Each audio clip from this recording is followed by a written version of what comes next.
is your host, Vicki St. Clair. And welcome, everybody. Welcome, welcome. Well, joining me today, we have not one, not two, but three New York Times and USA bestselling authors who've won many accolades and awards between them, and thrilled readers with their own unique storytelling skills. Coming up around 12:25, Kristen Higgins, whose publisher, this is an interesting story, her publisher sent her on a pre-publication tour. So we'll find out more about that later. We end today's show with returning guest Laurie Foster, who's got more than 100 titles to her name. She's a recipient of the prestigious RT Book Review's Career Achievement Award for all that hard work, and has just released the first book in a brand new series that's, I think, a little different to her usual work. We'll find out more. And coming up first, I am delighted to welcome back Christina McMorris. I can't wait to hear more about the history behind her book. A fascinating story as always. So let's dive in here. And let me tell you a little bit about Christina. She's been on the show before. I've just got to get my books here, which I left over here because we were late getting in the studio. Hold on a second. Sorry about that. All right, so I've got her book here. It's called Sold on a Monday, and it started with a picture, but I'm going to let Christina tell us all about that. And you might be familiar with her from last time we talked, from some of her books. She's a New York Times and USA Today bestselling author. Her novels have garnered more than 20 national literary awards and include Letters from Home, Bridge of Scarlet Leaves, The Pieces We Keep, and The Edge of Lost, and a whole bunch of more interesting stuff. So, Christina McMorris, welcome. Hi, thank you so much for having me. It's a pleasure, and so I'm very pleased. This book comes out tomorrow, so I want to make that clear, right? Has that changed? It's still coming out. No, it's tomorrow. We're counting down the hours here. I have my paper bag ready right next to me to start breathing into. Well, that's always fun, right? Oh, yes, fun is the word. So we're excited. Our house is very excited about it. Yeah. So let's begin with that story. And I wanted to get the book right in front of me, so I apologize for that fiddling around while I was introducing you there. But I wanted the book right in front of me while we talked about this, because the picture of your book captures, it captures a great mood there. I think you want to know more. But this whole book was sparked by a whole other picture. And that was a picture that was taken or printed, or it was published at the time, 1948. So tell us a little bit about how you came across that picture, what it meant to you, and why it sparked a story idea for you. Absolutely, yeah. Anybody who has seen that photograph, which I'm sure you have too, it's in the author's note as well, is pretty taken aback by it. It's a photo of four beautiful children who are sitting on a stoop in Chicago, and their mother is turned away from the camera in the background. It looks like she is shielding her face, and there is a sign next to the kids that says, "For children for sale, inquire within." And as a mother myself of two young boys, of course, it struck me hard. And you think immediately that it must be set during the Great Depression. It seems to be that sort of photo. It's black and white, and knowing that the country went through so many hardships during that time, it seems to fit. I was surprised to find out it was taken in 1948, and that the sign, which is where my story ended up kind of getting a spark of an idea, what was so interesting about the sign is that it's so perfectly painted. I did not notice that until months later, when that photo just kept haunting me. And I ended up going online and reading a follow-up article in the Northwest Indiana Times and New York Post about this family and about these kids who are now adults, and some of them have passed away, and telling their stories of what really happened. And there was one line in there that said, "Some family members claim the photo was staged." Now, when I researched more about it, came to find out that a year after that photo was taken, that one of the girls in the photo who I become friends with, her name is Rayanne, she was sold for $2. She claims for her mother to have bingo money, which is exactly the opposite of what you would think from a photo like that. Wow. And that her brother started crying because he didn't want to lose his sister, and this farmer and husband and his wife said, "Fine, we'll take him too." And they ended up taking the brother for free, and they worked as farm labor. It's like you feel speechless after hearing something like that, You have to right? process that one. I gave you a lot, and it really is. I took quite a bit of time myself to process that story and to find out the real story, what happened behind the photo. But apparently from the photo, it went what we call today viral at the time, and it went into so many newspapers around the country because it was so striking. And people ended up donating money and job offers and a home for the children, and the mother apparently, according to Rayanne, turned them all down. So it's a really interesting story in itself, but mine, of course, which I'm sure we'll talk about, mine is a novel, and it is completely fictional. So it is just sparked by the idea of that. But I would definitely not presume to tell their story. Right. But it's amazing where stories come from and how something can just sit with you in your mind enough that you went to do more research on this and figure it out. In fact, I think I remember reading somewhere that you said you wouldn't have actually written this book, Sold on a Monday, if it hadn't been for the urging of friends. Is that true? That is true.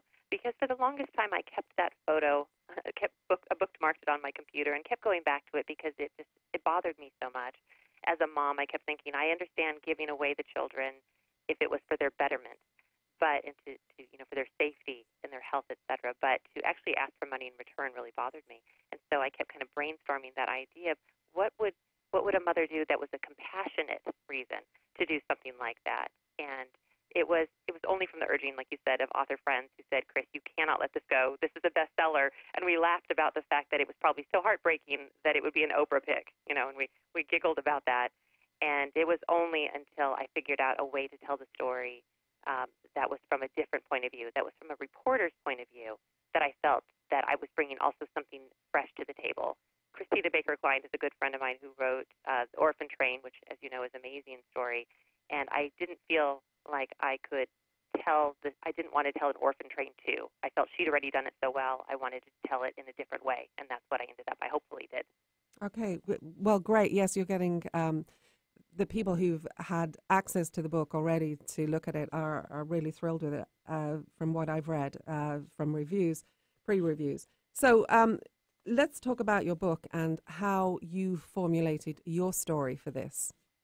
Absolutely. So like I said, when I saw that line about the reporter, I thought, well, isn't that an interesting take on it? What if a reporter had taken a photo of these two children instead on a farmhouse porch, and I set them in rural Pennsylvania, since I'm familiar with that area. They still live around there. And he ends up just happening across these two kids with a sign that says two children for sale.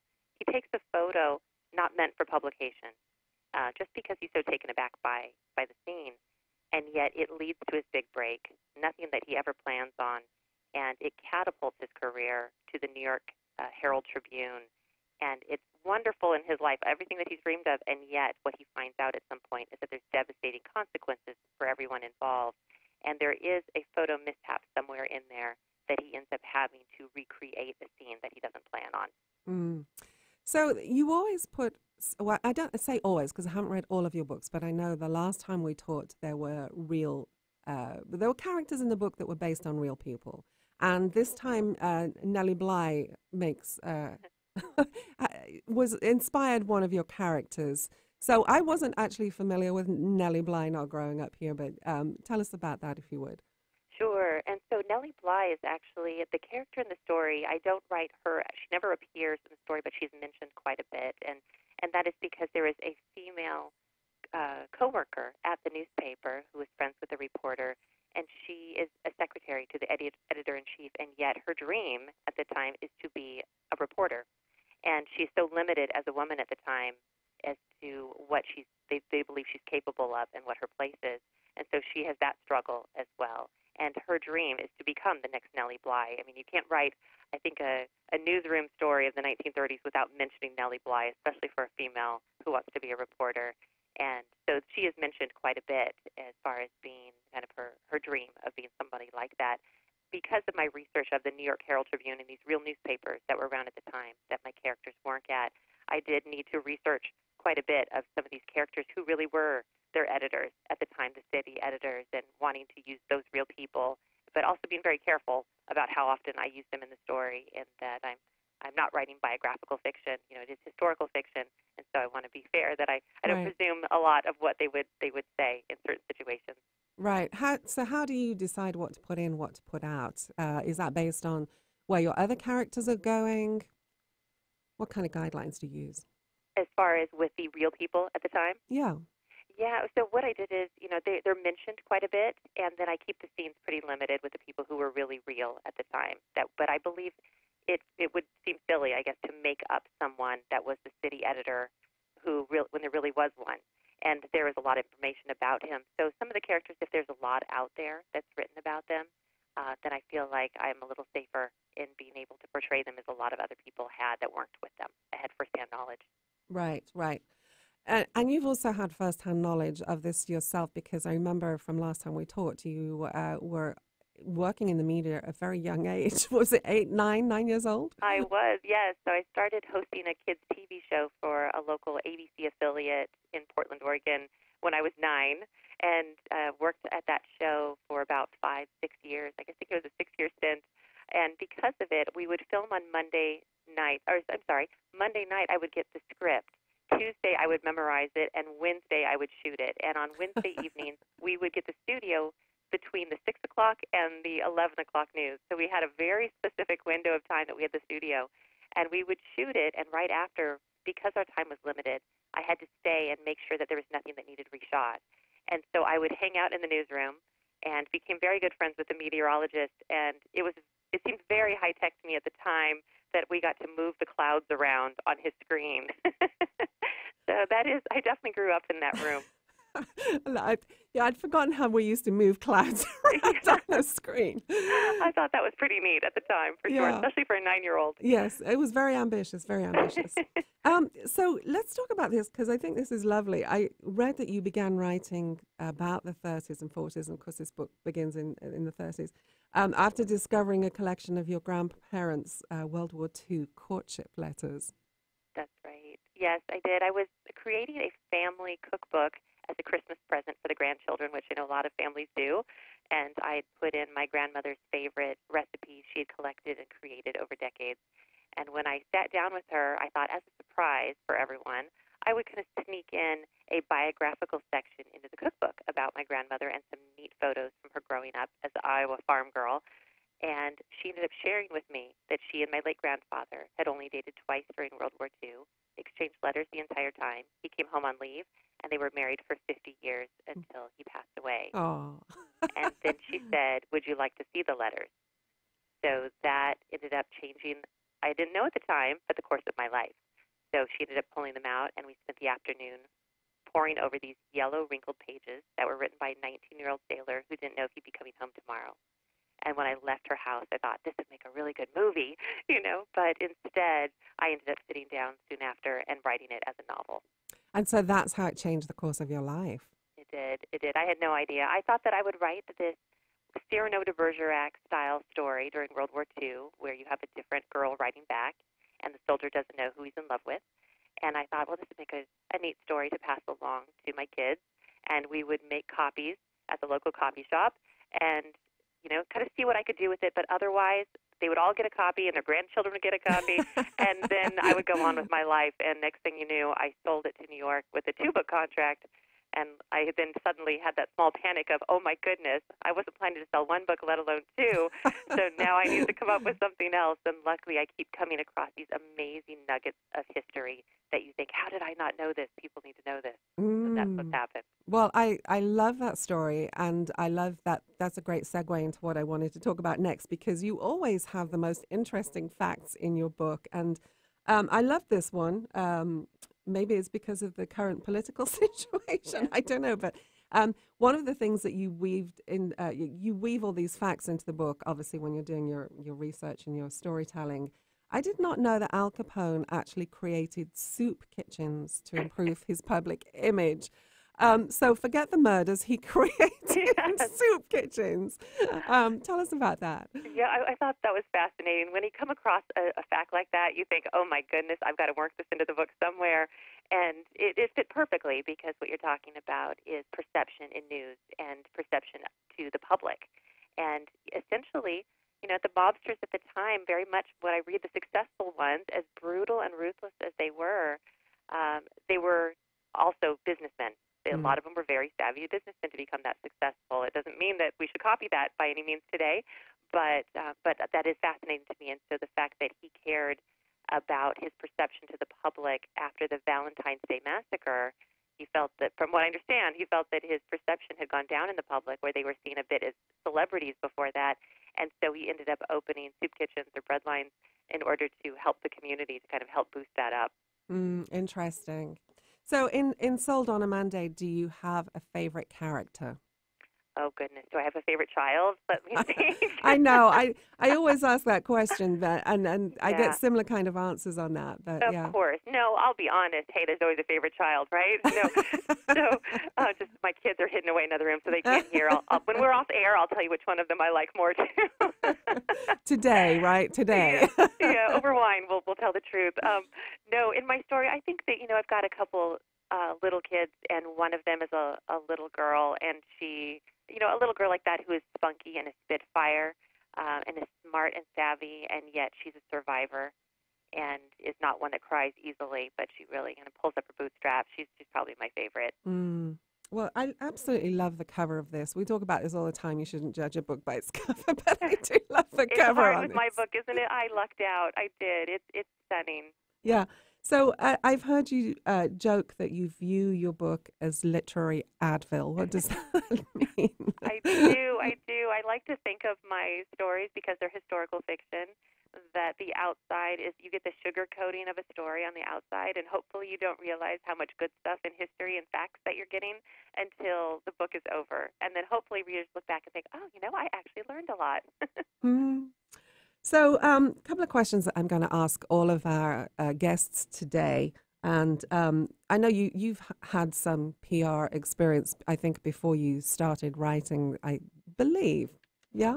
I did. Yeah. I was a PR director for about 12 years. Yeah, so I'm assuming that helped you a lot when you started doing this. But one of the questions is, because I run into people all the time who say they want to write a book, but they don't know how to market it.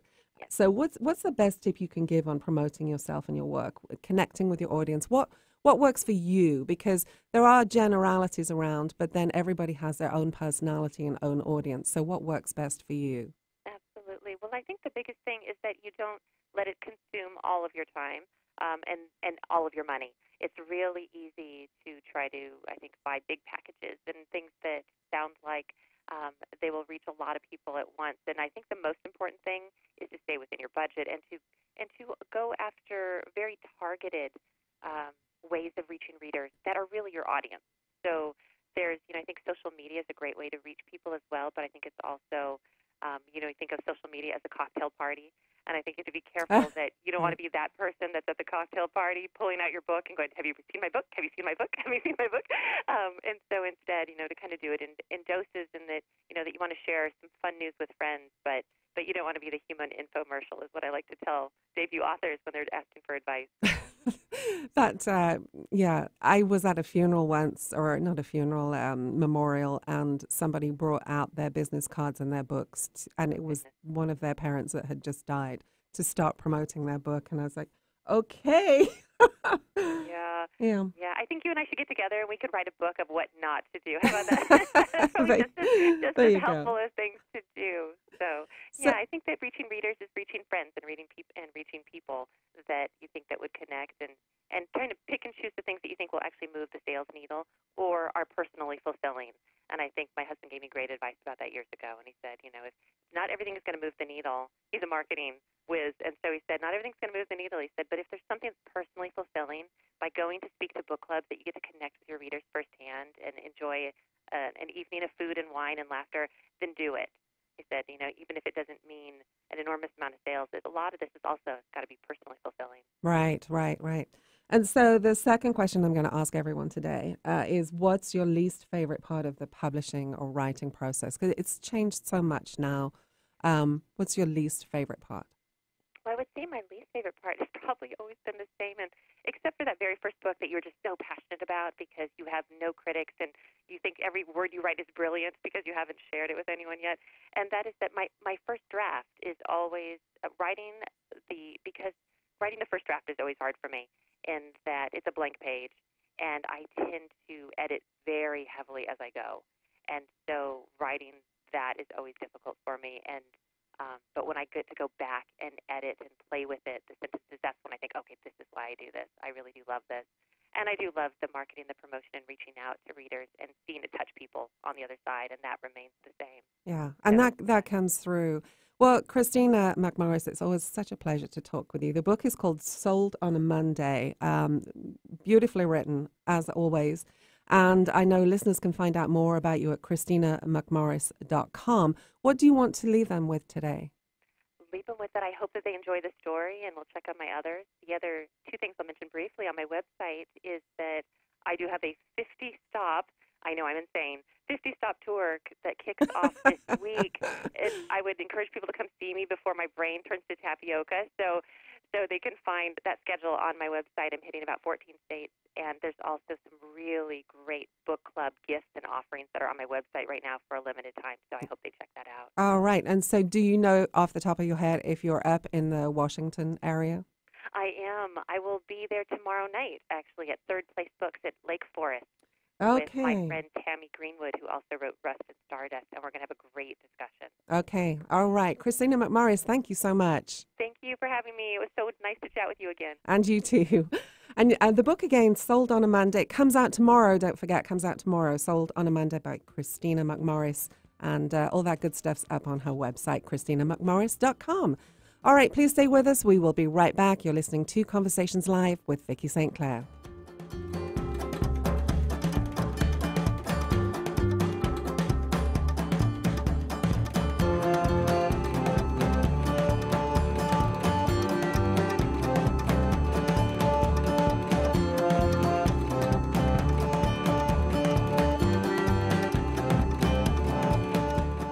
Parkinson's disease affects as many as 1 million people in the United States. At the Parkinson's Disease Foundation, it's our mission to beat this disease. To learn about the Parkinson's Disease Foundation, or if you want to help support our work, visit our website, pdf.org, or call us at 800-457-6676. In the Northwest, contact the Northwest Parkinson's Foundation at nwpf.org.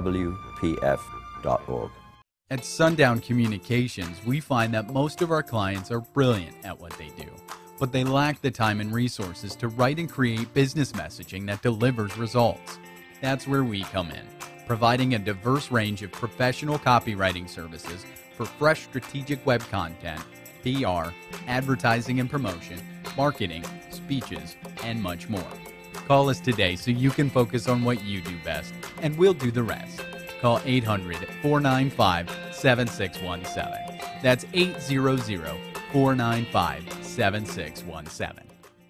Next week on Conversations Live with Vicki St. Clair. Laughter can help heal illness, emotions, and relationships. Jeopardy champion and New York Times bestselling author Ken Jennings joins us to share a peek into the history of humor with Planet Funny. We'll also look at how to develop the right idea at the right time and the science behind creativity and the creative curve with Alan Gannett. Catch up on past shows at conversationslive.net and chat with Vicki on Twitter at Vicki St. Clair. Be sure and tune in every Monday at noon and Fridays at 6 a.m. Hi, this is Vicki St. Clair. If you have a business, service, or event and would like to deliver your message to a large audience, call me at 425-269-4772. Let Conversations Live shine the spotlight on you. Call 425-269-4772. You're listening to Conversations Live with Vicki St. Clair. Talk radio to help you live well, live strong. Talk radio with a purpose. Alternative Talk 1150.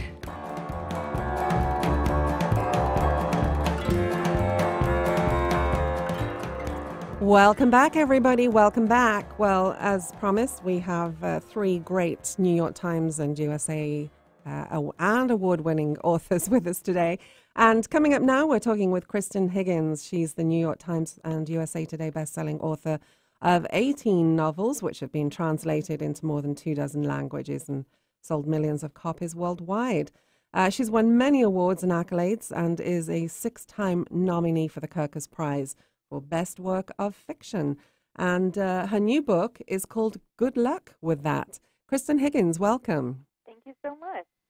Well, it's a pleasure having you here, and lots to talk about here. But one of the things that I was interested to see was that before your book was even published, Berkeley, who published your book, sent you on a pre-publication tour. What was going on there?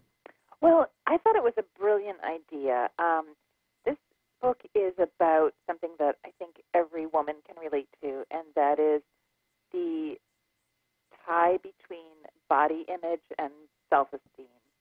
And, you know, we live in America, and in no other country is there such an obsession with size and beauty and also with food and eating.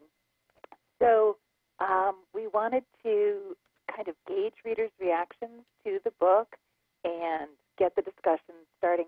So we went, I think, to 5 different cities and talked to book clubs associated with bookstores to kind of get the reaction to the book and start talking about how much impact size has on your typical woman. And so what was it that made you want to write about this? I know you often write about women's issues and friendships and the struggles that we have internally.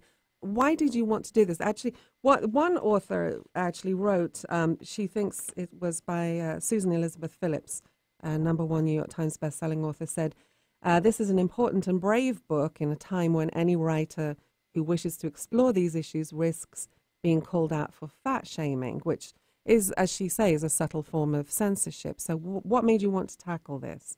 Well, I felt like in my previous books, I have discussed size as an issue relating to body image, whether it's being too tall or thinking that you're, you know, overweight or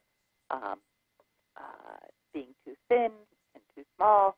And I felt like the time had come where I really had to write about the impact society has on making women feel somehow wrong, and the struggle that most of us go through to get to a place of self-acceptance and really focusing on the more important things in life. So yeah, it was, it was a difficult subject to write about. It has had a very emotional response from readers that I would say is, overwhelmingly positive. And, I think that it's just a book whose time has come. Right, right. And I've heard people say over and over again about your work, Kristen, that you are one of the most vulnerable writers out there. You write very openly with vulnerability. Do you think that's why you can talk about subjects that others might shy away from or feel sensitive about? I guess I didn't really think about it. I mean, I've always been a very emotionally honest writer from my very first book onward, and I think that that's what struck a chord with readers, is that I would acknowledge and admit to things that a lot of us have been through and thought. And that's the kind of response that Good Luck With That is getting, that, people are saying, I can't believe you know about this, that you've thought this too, or it was like you were in my head or in my closet,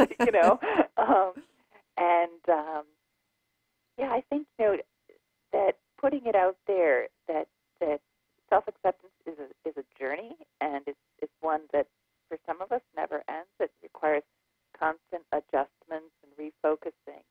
Was something I really wanted to explore. Right, right. So let's talk about the 3 main characters in Good Luck With That.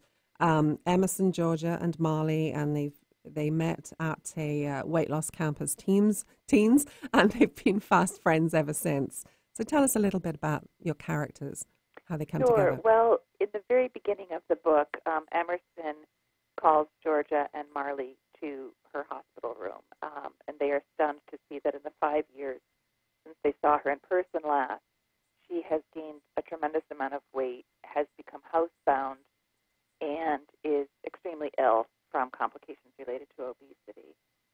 She's a true food addict, and like any kind of addiction, it's very difficult to witness the ravages of an addiction.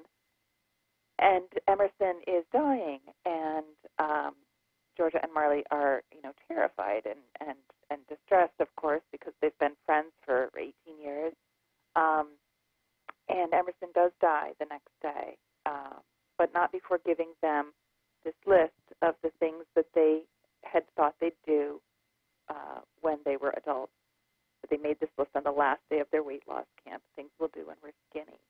And like a lot of teenage girls, it's sort of this list of very naive and sometimes sweet, innocent benchmarks that they think will mark their life, like, dressing a certain way or being taken home to meet your boyfriend's parents, that kind of thing. Right. Georgia is one of those women who has yo-yo dieted all her life. She had a very beautiful and very thin mother who was constantly obsessing with her weight and her size as a measure of value.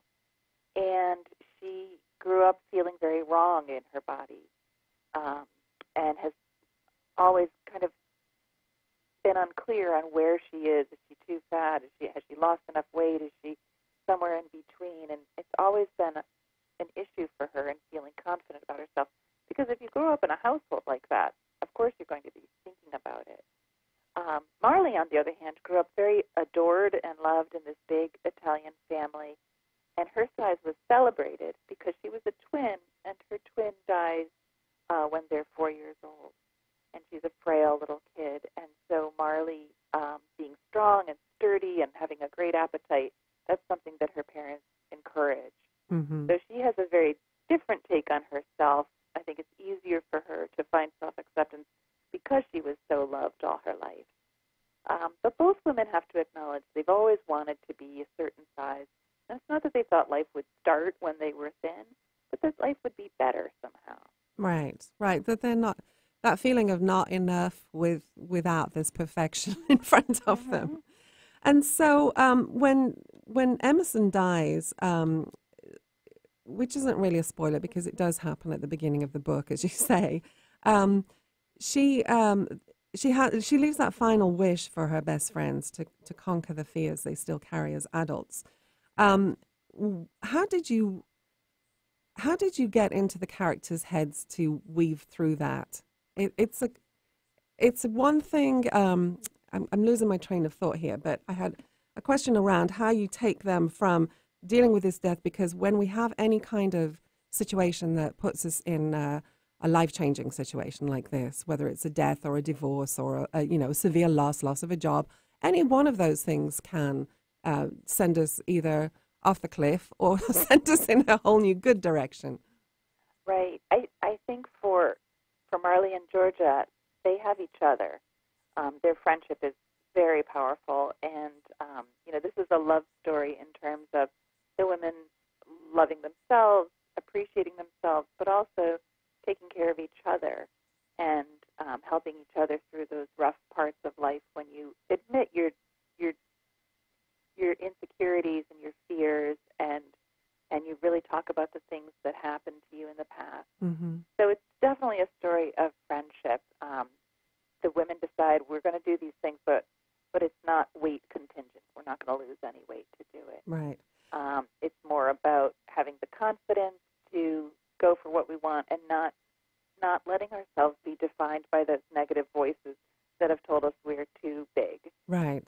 And I have to share this because we haven't shared this yet, but there's also a lot of humor in the book. Yes. You're actually known. Didn't you start out as a romantic comedy writer? Yes, I did. And all my books, I think, have both the laughter and tears component because they're the same sides, or different sides of the same coin, rather. Right.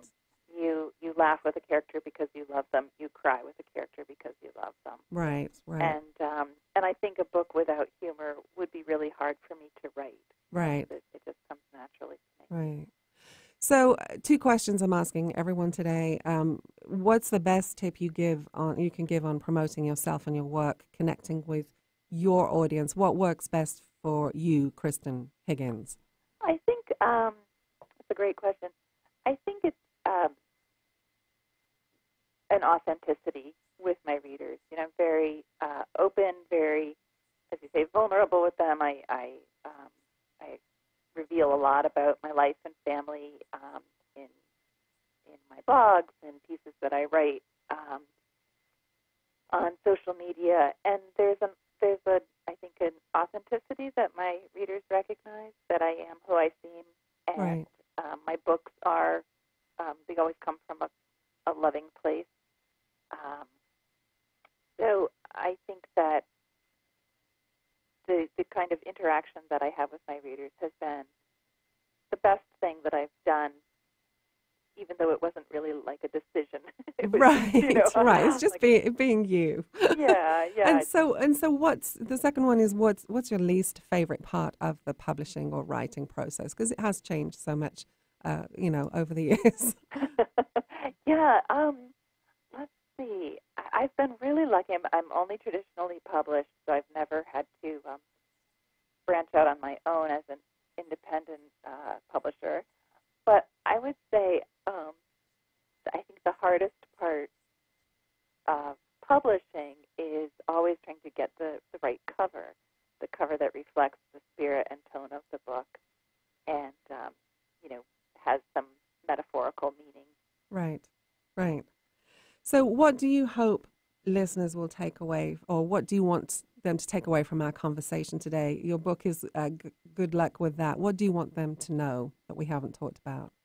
I want them to really see that happiness in life can only start from yourself, and that right now, exactly where you are in life, whether it's your career or your romantic status or your health or your size, right now you are valuable and precious, and you deserve to be treated well by yourself, starting right there, and by everyone else in your life too.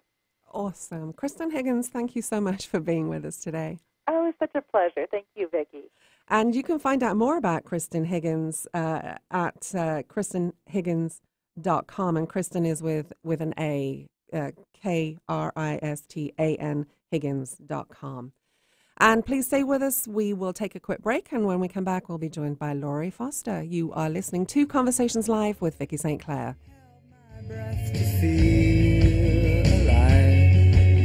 The damage is measured against the regrets. The potential of tragedy hangs you by threads. Strike up the banjo and sing us a song. Good luck. Don't you feel so bad? Let's see if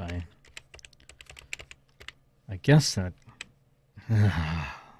this just isn't working.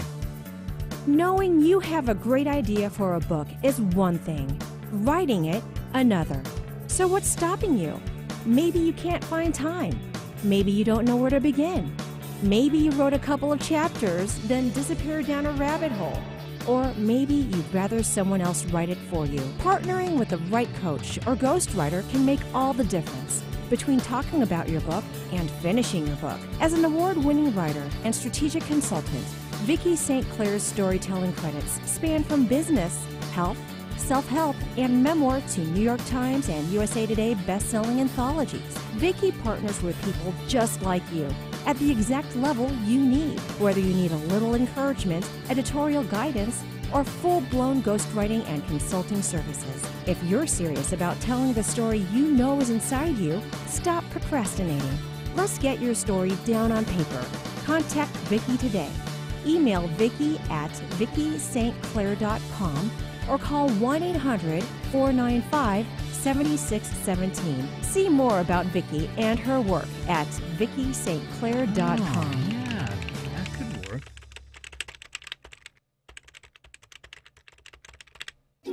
Did you know that capsizing boats and people falling overboard account for over 70% of boating fatalities? 80% of those fatalities occur on boats under 26 feet and on boats with operators who've had no formal boating instruction. 50% of all boating accidents involve alcohol. Be smart this summer. Know who you're boating with. Wear a Coast Guard approved life jacket and don't drink and boat. This message is brought to you by supporters of Conversations Live with Vicki St. Clair and the JMB Group, who wish you safe boating fun. This is Martha Norwalk. Every Sunday morning, beginning at 9 a.m., thanks in part to Darcy Pariso and Stacy Lewis, we cover the world of animals. This week, September 2nd, it's a shelter rescue sanctuary and anything that helps our animal friends Sunday. We'll check in with our most in need of rescue, Missy's Rescue and Animal Talk on Lake City Way, and we'll follow up with Seattle Dogs Homeless Program and more, so hope you can join us on Martha Norwalk's Animal World Sunday morning, 9 a.m. to noon, right here on Alternative Talk, AM 1150. Do you love wildlife? Then make a real difference by helping PAWS care for sick and injured wild animals. Volunteers help feed and clean the animals until they are well enough to return to the wild. Sign up today and help save a wild life. No experience necessary. All training is provided. Visit paws.org or call 425-787-2500. Thanks for listening to Conversations Live with Vicky St. Clair. Listen to podcasts of past shows at conversationslive.net. Broaden your horizons. You'll be amazed at all the topics we cover on Alternative Talk 1150. I just can't miss with a good luck charm like you. Come on and be mine. Welcome back, everyone. You're listening to Conversations Live with Vicky St. Clair. And my next guest is Laurie Foster. Again, a New York Times best-selling author, USA Today, Publishers Weekly best-selling author. She's got books from a variety of publishers, including Berkeley and, a whole list here. And she's been a recipient of the prestigious Romantic Times Book Review's Career Achievement Award for series romantic fantasy and for contemporary romance. And Laurie's been on the show before. She's coming back today to talk about a brand new book in a brand new series. It's called Cooper's Charm. Laurie Foster, welcome. Hi, thank you. It's good to be here. Good to have you back here. And I think you probably had that award, your Lifetime Achievement Award, between the time we first spoke and now. I'm not quite sure. Yeah, well, so I've actually got two now, which is kind of neat. I had one in category romance and then one in contemporary romance. So, does that give you some sense of gratification, Laurie? You know, it's always nice to be recognized, but I actually get a bigger kick out of a particular reader who will write me and tell me that somehow my book made her load a little bit lighter. You know, people that are dealing with so much.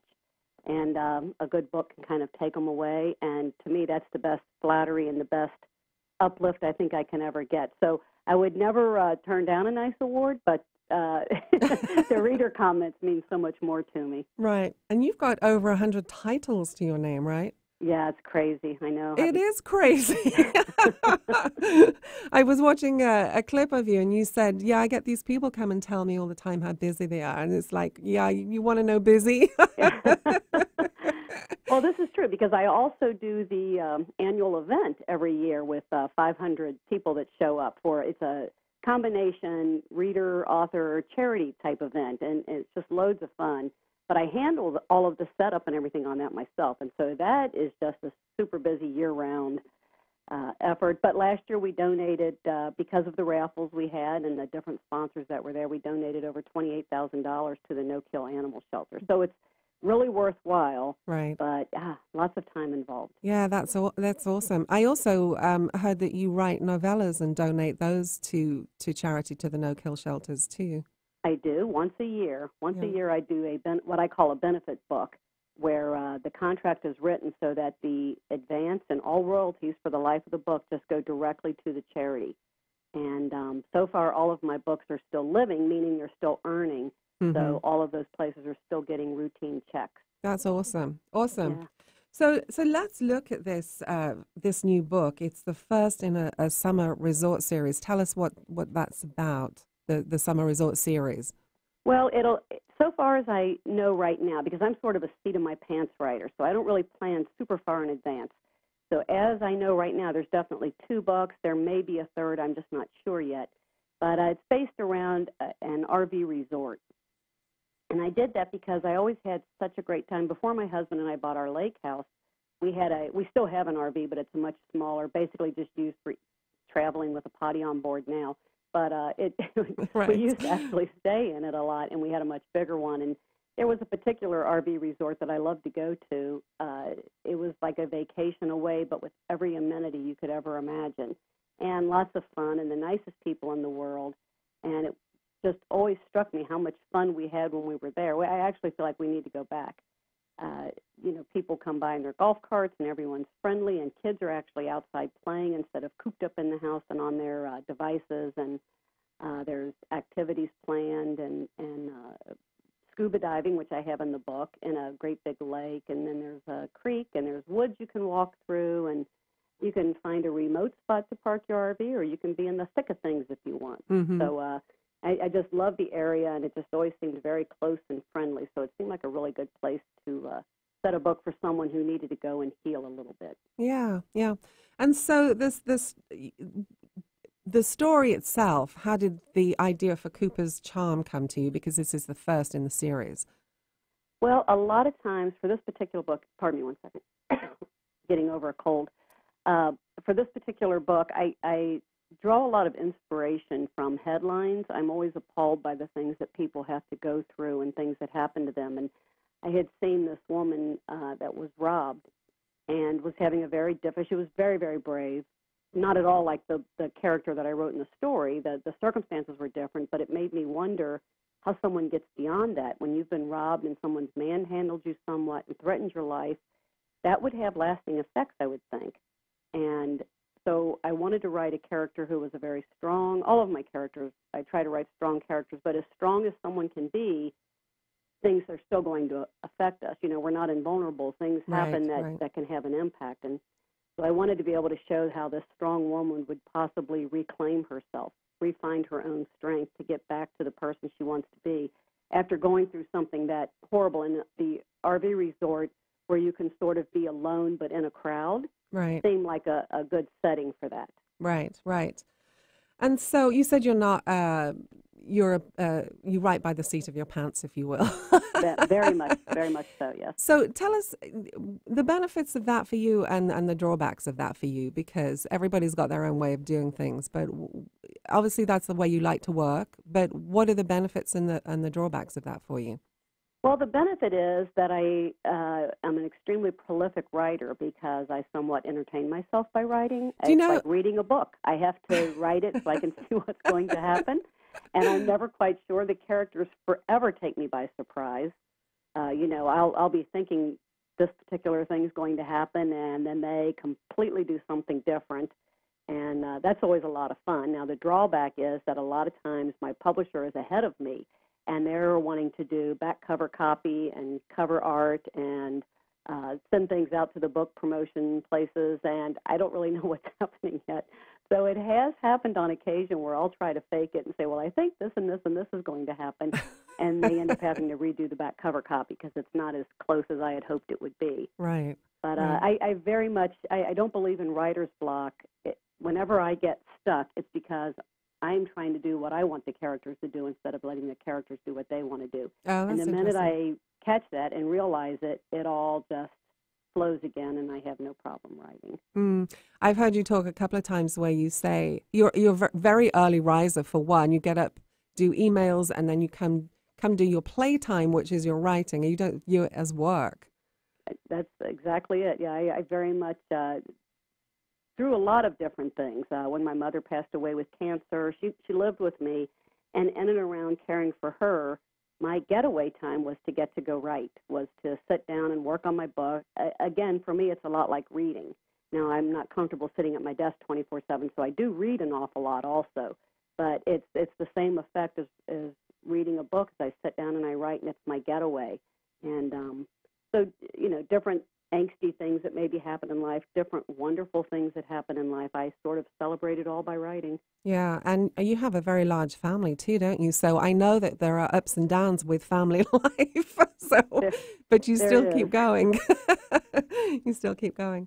Well, you always think when your kids are young, that's the busiest time. Right. And I swear, I think when they were young and I could give them a bedtime and I knew exactly where they were at any given moment was so much easier than, I have one son that he's actually a writer now too. He writes under Daisy Foster, but he lived in South Korea for 8 years. He and his wife and my little grandbaby are moved back home now, but, you can imagine I constantly worried. Mm-hmm. So right. it's and then I have sisters and a brother and extended family, and we're all pretty close. So you love them and you worry for them and you try to visit and you make time, and it is very involved. Right, right. So I heard you talk on this, and I want to just address it because I loved your take on it. Because it doesn't matter what industry you work in, there's always petty jealousy, there's always rivalry with certain people. Some people are very competitive and backstabbing.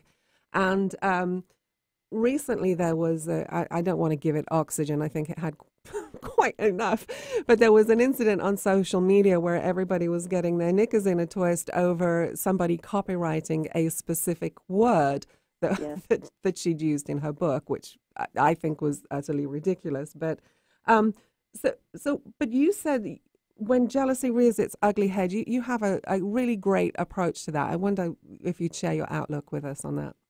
Well, for me, I feel like any time an author succeeds, there are so many authors that do so much better in the industry than I do. And to me, it's forging a path for everyone. It's, they're showing you what can be done so that you can see a way forward. I know there were things that I managed to do that people in the industry thought couldn't be done. And I did it, and I was super proud, and I couldn't wait to share how I had done it with other authors in the hopes that they could figure that path out for themselves. I think we're supposed to celebrate each other and be happy for each other, and you can want what someone else has, because I think we all do. I would love to hit #1 on the New York Times someday. That's never going to happen. I would have loved to have done that, but I don't regret that other authors did it. I think it showed the industry in a better light. Here are these romance authors who are doing extremely well, and it makes the entire industry look better. Right. And the situation that you were talking about, I was very divided on that because I was very unhappy about the author who wasn't just being supportive, who was causing this nitpicky thing. But I was also extremely upset by the way the mob mentality that seemed to pull together, who didn't just say, you shouldn't be doing this. They were vile language, and you should be dead, and we should hang you from a tree, and just terrible, terrible things that no one should ever say to another person. Yeah. My feeling is that sometimes people are misguided. And it was Martin Luther King. I'm going to butcher this saying, but you can't fight hate with hate. You have to fight hate with love. And I believe the same thing. You have to be positive to fight negativity, not more negative. I agree. I totally agree. So we're almost at the end of our segment here, but 2 quick questions if I can get these in super quick. What's the best tip you can give on promoting yourself and your work? What works for you? The best tip you can give on promoting yourself and your work. What works best for you, Laurie Foster? Well, for me, it's me being me. I mean, I very much, I interact with my readers a lot. I try to tell them as often as I can how much I appreciate them, because I do appreciate them so much. You have a lot of... I don't ever want them to think I take it for granted, that they're going to buy the next book. I know there's going to be a book someday that they won't want. And so as long as they're still wanting them, I want them to know how grateful I am for that. And I want to give back. I think by giving back to the industry, by giving back to the community, by giving back to readers, you're paying it forward, and it's a goodwill gesture, and I believe very much in karma. Right. What's the least favorite part of the publishing process for you? I'm not a big fan of having to reread my own work, which you have to do a lot when you're publishing. Right. And you want to try to catch every small typo there might be, and you still know that 1 or 2 is going to get through, because after you've read that book so many times, even though an editor's read it and a copy editor's read it and a line editor's read it, and a proofreader's read it, there's going to be a little something that gets through there. Right. That drives me nuts. Right. I'm sort of a perfectionist, and I hate when those little things get through there. But I also cut myself some slack. I know I'm human. There you go. Yeah. So I know listeners can find out more about you at lauriefoster.com. The book is called Cooper's Charm. What do you want them to take away from today's conversation from your book? Oh, all I ever want is to entertain. I don't ever want to try and teach readers anything. That's not my job. I would like for them to see that love is an awesome thing, that we should be gentle with each other, we should be supportive of each other, we should pull ourselves up and do the best that we can, and I hope that they're entertained. And we need more of you, Laurie Foster. Well, thank you. I appreciate that. All right. Well, thank you so much for being with us today. We're right at the end of our segment, so listeners can find us at conversationslive.net, 800-495-7617. We'll see you next week. Until then, live well, live strong.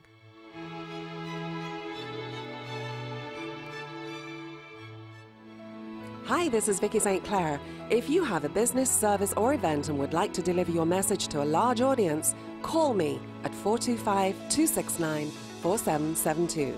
Let Conversations Live shine the spotlight on you. Call 425-269-4772. Next week on Conversations Live with Vicky St. Clair. Laughter can help heal illness, emotions, and relationships. Jeopardy champion and New York Times bestselling author Ken Jennings joins us to share a peek into the history of humor with Planet Funny. We'll also look at how to develop the right idea at the right time and the science behind creativity and the creative curve with Alan Gannett. Catch up on past shows at conversationslive.net and chat with Vicky on Twitter at Vicky St. Clair. Be sure and tune in every Monday at noon and Fridays at 6 a.m. The views expressed on this program are those of the host, guests, and callers, and not necessarily those of